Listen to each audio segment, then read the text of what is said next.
फ़ख्र पाकिस्तान अरशद नदीम को ABN news और sports buzz की टीम की तरफ से खिराज तहसीन और सलाम।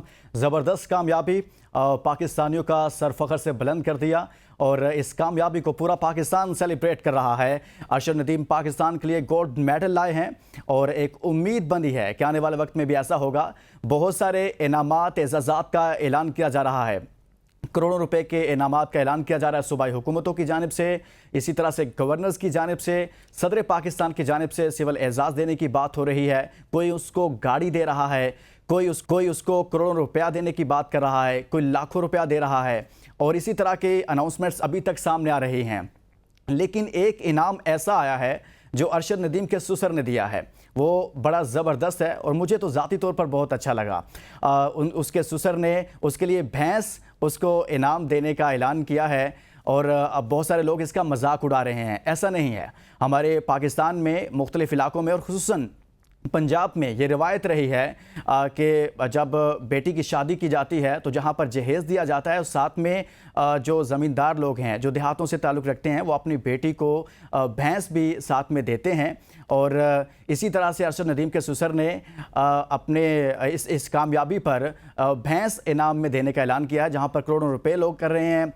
कोई गाड़ी दे रहा है, कोई पेट्रोल लाइफ टाइम फ्री का ऐलान कर रहा है। तो मुझे तो ये इनाम बहुत अच्छा लगा है क्योंकि ये एक रवायत भी है। तो अरशद नदीम के ससुर ने उस रवायत को ताज़ा किया है दोबारा से और ज़बरदस्त। और अरशद नदीम की इस कामयाबी को पूरा पाकिस्तान सेलिब्रेट कर रहा है। और सबसे अहम चीज़ ये है कि जो अरशद नदीम ने की है वो ये है कि एक मायूसी में एक उम्मीद का पैगाम दिया है और तमाम ही जो गेम स्पोर्ट्स से जुड़े हुए लोग हैं उनको एक पैगाम मिला है कि आपने मायूस नहीं होना, बल्कि आपने हालात पे रोना धोना भी नहीं करना। ये भी नहीं कहना कि वसाइल नहीं हैं, मसाइल हैं। अरशद नदीम के साथ भी ऐसा ही था, लेकिन उसने अपनी कमिटमेंट शो की, आगे बढ़ा और यही वजह है कि पेरिस ओलंपिक्स में आज पाकिस्तान 40 साल बाद एक गोल्ड मेडल लेकर 30 साल बाद कोई भी मेडल पाकिस्तान लेकर आया है। तो ये एक बहुत बड़ी कामयाबी है, इस पर हम बात करेंगे, लेकिन यहाँ शामिल करेंगे आज की टॉप स्टोरीज। कौमी हीरो अरशद नदीम का वतन वापसी पर पुरतपाक इस्तकबाल, मीना चन्नू और मुल्क भर में जश्न का समा। कौम का प्यार देखकर खुशी के मारे नींद ही नहीं आ रही। घुटने की सर्जरी के बाद 2 मरतबा इंजरी हुई मगर मेहनत जारी रखी, अरशद नदीम का बयान। मेरी वालिदा ने अरशद नदीम को पूरे दिल से बेटा बोला है, नीरज चोपड़ा की मीडिया से गुफ्तगू। 40 साल बाद पाकिस्तान को गोल्ड मेडल दिलाने पर अरशद नदीम के ससुर का दामाद को तोहफे में भैंस देने का ऐलान। पेरिस ओलंपिक्स अमेरिका की हुक्मरानी के साथ खत्म, 126 मेडल के साथ पहली पोजीशन, 91 मेडल के साथ चीन का दूसरा नंबर रहा। अरशद नदीम की तरह हम भी कौम को खुशियां देने की कोशिश करेंगे। कप्तान test cricket team Shan Masood की प्रेस कॉन्फ्रेंस। बांग्लादेश ने दौरा पाकिस्तान के लिए 16 रुकनी टेस्ट स्क्वाड का ऐलान कर दिया। नजमुल हसन शंतू टीम की क़यादत करेंगे। और शाहीन शाह अफरीदी ग्राउंड के अंदर लाहौर कलंदर्स के मालिक हैं, इन्हें हटाया नहीं जा सकता, CEO Lahore Qalandars Atif Rana. Top stories आपने जानी है और बात हो रही है अरशद नदीम के हवाले से, हर तरफ जश्न का समा है। इसी पर हम बात करेंगे। हमारे साथ मौजूद हैं वेट लिफ्टर, गोल्ड मेडलिस्ट नो दस्तगीर भट्ट साहब। बहुत शुक्रिया, आपने हमारे लिए वक्त निकाला। अरशद नदीम की कामयाबी और कुछ दिन पहले आप हमारे प्रोग्राम में मौजूद थे इस मुकाबले से पहले जो अरशद नदीम का हुआ था, और आपने भी नेक तमन्नाओं का इजहार किया था और आपने कहा था कि मुझे लग रहा है कि अरशद नदीम ज़रूर पाकिस्तान के लिए जीतेंगे। कितनी बड़ी कामयाबी है ये पाकिस्तान के लिए और उन तमाम लोगों के लिए जो स्पोर्ट्स से जुड़े हुए हैं। जी सबसे पहले तो मैं अरशद नदीम को और पूरी कौम को जो है बहुत बहुत मुबारक पेश करता हूँ।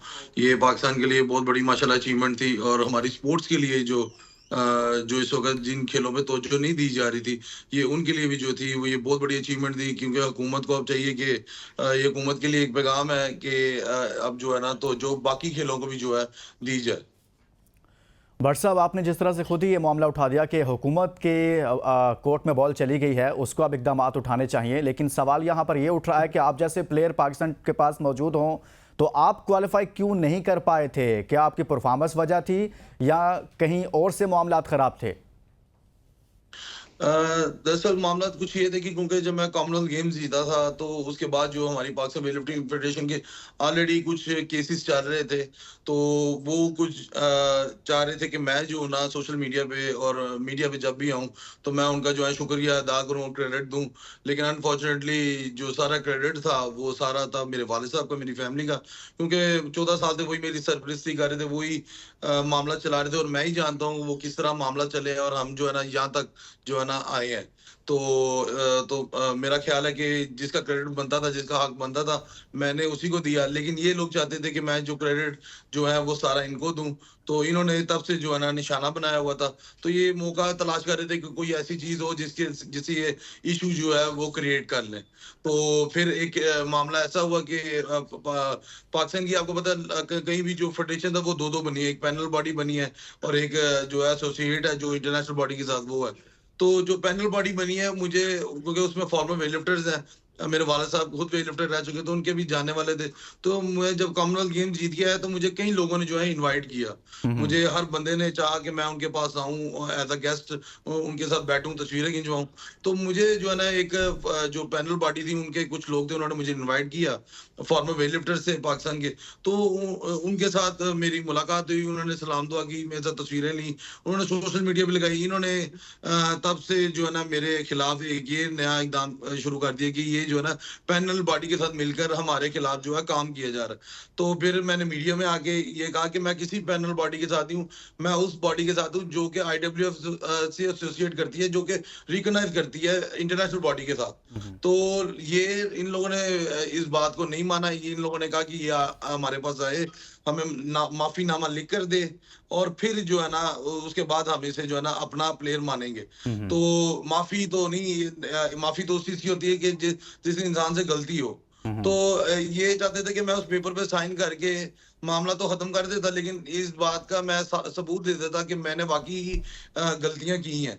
तो मैं हम्म। गलती मैंने कोई भी नहीं की थी। तो मैंने ये ओपनली कहा था मीडिया में कि इनको बेशक बुला लिया जाए कहीं पे भी, या गवर्नमेंट अदारे कोई हम्म। मिनिस्ट्री अगर चाहती है हमें बिठा लें, जिसकी गलती हो उसको सजा सुना दी जाए। हम्म। लेकिन अनफॉर्चुनेटली किसी हुकूमती अदारे ने भी कोई एक्शन नहीं लिया, ना ही किसी किसी हुकूमती इदारे ने व्हाट्सएप एक्शन नहीं लिया, हाँ जी। लेकिन लेकिन जी ऐसा जी होता है जब कामयाबी मिलती है, जैसे आपने खुद भी कहा कि क्रेडिट लेने के लिए भागदौड़ शुरू हो जाती है। यही मामला हमने अरशद नदीम के जी मामले में भी देखा कि अरशद नदीम पहुंचते हैं लाहौर एयरपोर्ट पर, वहां पर उनको एक पर्ची भी थमाई जाती है जी हुकूमती वज़रा की जानिब से। फिर उसको वो देखते हैं, फिर उसके बाद जो बोलते हैं वो कह रहे होते हैं कि फ़लाँ का क्रेडिट है, हुकूमत का क्रेडिट है। ये क्रेडिट वाला मामला सबके साथ होता है और ये प्लान के तहत होता है, लेकिन उससे पहले जो मामला चल रहे होते हैं तब हुकूमतें उसको पूछती नहीं है, बाद में कहती हैं कि हमें क्रेडिट दो।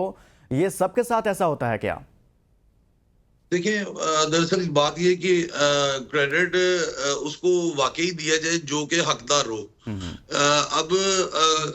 अब अरशद नदीम, इससे पहले तो मेरा ख्याल है हर इंटरव्यू में यही बात की गई कि अरशद नदीम को मतलब जेवलिन थ्रो नहीं लेके दी गई अभी तक, हम्म। या उसको तैयारी के लिए कहीं पे भेजा नहीं गया। अब अचानक से उसने ये ऐसा क्यों कहा, ये बेहतर जवाब जो है वही दे सकता है। तो लेकिन जो मेरे साथ जो हुआ है वो मेरा ख्याल है कि अब अरशद नदीम के साथ भी वही हो रहा है कि क्रेडिट वाली बात पे कि क्रेडिट वो लोग मांगते हैं। लेकिन जो सीधी साफ बात है वो ये है कि हमारे वाला साहब ने हमें सर उठा के जो है ना जीना सिखाया है। क्योंकि जो बंदा प्लेयर नेशनल सतर भी सर आप उसका झुका देंगे, वो किस तरह सर उठा के दुनिया की बड़ी ताकत लोगों के साथ जो है वो फाइट करेगा जाके। हम्म। तो मेरा ख्याल है कि क्रेडिट उसको ही देना चाहिए जो हकदार हो। अगर वाकई एसोसिएशन हकदार है तो उसे क्रेडिट देना चाहिए। हम्म। तो हम जो हमारे साथ है, जो मेरे साथ अब स्पॉन्सर्स हैं, अब जाके जो जुड़े हैं, मैं उनको उनको क्रेडिट दूंगा। मैं हर हम्म। जगह बोलूंगा, उनका नाम लूंगा। हम्म। लेकिन इससे पहले मेरे साथ कोई स्पॉन्सर नहीं था, मैं ये भी बोलूंगा। हम्म। सही कह रहे हैं भट्ट साहब, लेकिन यहाँ जीत पर क्रेडिट लिया जाता है। हमारा 7 रुकनी दस्ता था, उसमें से सिर्फ एक प्लेयर ऐसा निकला जिसने पाकिस्तान के लिए जो अच्छी परफॉर्मेंस दी, गोल्ड मेडल लेकर आया। जो बाकी 6 हैं, हुकूमत एक का क्रेडिट तो ले रही है कि हम इसके पीछे हैं, हम इसके साथ हैं, लेकिन जो 6 नाकाम हुए हैं उसकी भट्ट साहब जिम्मेदारी कोई नहीं ले रहा। बिल्कुल ये क्या कहते हैं, मैं एक और बात इसमें शामिल करूंगा कि ये मेडल दो भी हो सकते थे अगर मेरे रास्ते पे रुकावटें ना डाली जाती। ये अगर हुकूमत जो है अरशद नदीम पे फोकस कर रही थी, अगर ये पौधा उन्हीं ने लगाया है, तो मैं भी पाकिस्तान का खिलाड़ी हूँ। मैं भी कॉमनवेल्थ गेम में गोल्ड हुआ था। अरशद नदीम ने एक रिकॉर्ड किया था, मैंने कॉमनवेल्थ गेम में 3 रिकॉर्ड किए थे। और मैंने 2 साल पहले बयान दिया था कि मैंने कहा था कि मुझे मेरी रास्ते से रुकावटें हटा दी जाए। ये जो रुकावटें पेश कर रही है फेडरेशन मेरे लिए, इसको हटा दें। तो मैं कोई फैसिलिटेट नहीं आपसे मांगता, कोई अपील नहीं करता, सिर्फ रुकावटें हटा दें, गोल्ड मेडल लेकर आना मेरी जिम्मेदारी है।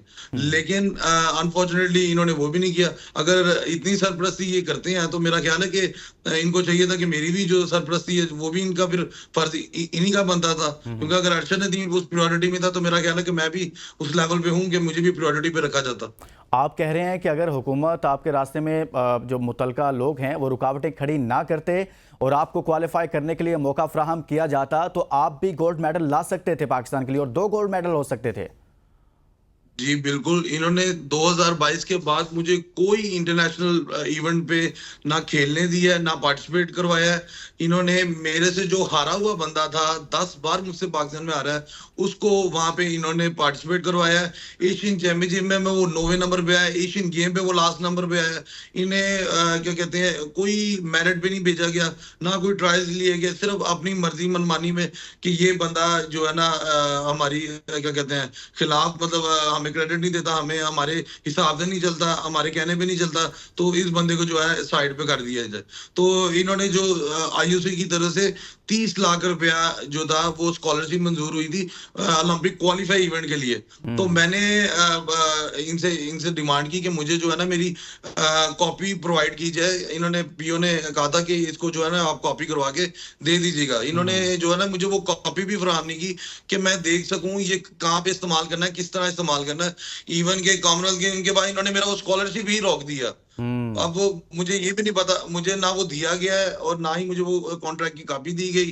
फिर एक दिन पता लगता कि भाई आपका स्कॉलरशिप जो है वो रोक दिया गया। फिर मैंने जनरल जो क्या कहते हैं आरिफ हसन साहब, उनसे मुलाकात हुई एक जगह। तो मैंने उनसे कहा कि सर ये जो मामला है जो फेडरेशन की तरफ से, हम तो फेडरेशन को मानते हैं जो एसोसिएट है, तो ये फिर क्यों ये मामला जो है हमारी मुश्किल जो है खड़ी कर।